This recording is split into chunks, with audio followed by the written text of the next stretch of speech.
Malapit na naman pong mag-weekend. Para mas schedule ang mga gagawin bago magpasko, alamin natin ang update sa lagay ng panahon mula kay Pag-asa Weather Specialist Benison Estereha. Magandang hapon. Para sa lagay ng ating panahon, meron tayong iba't ibang weather systems na nagdadala ng pag-ulan sa ating bansa. Yung Intertropical Convergence Zone or ITCZ, itong tagpuan po ng hangin from the northern and southern hemispheres.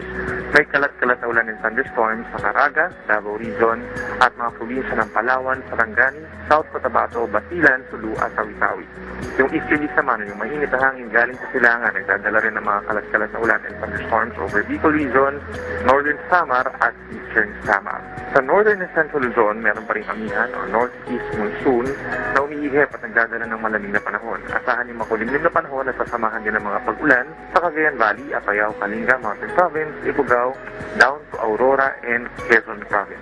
Habang ang Metro Manila, Ilocos Region, the rest of Cordillera and the rest of Central Luzon, meron lamang mga isolated light rains dulot ng amihan.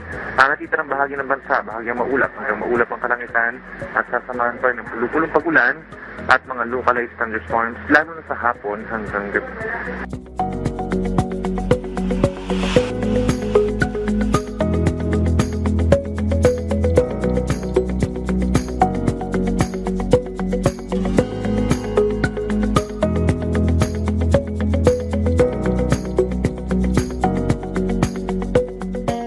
Narito naman ang lagay ng ating mata.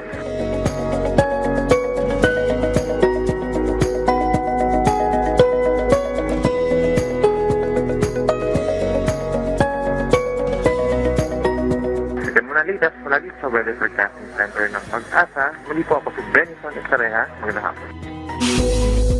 Maraming salamat Pag-asa Weather Specialist Benison Estereha.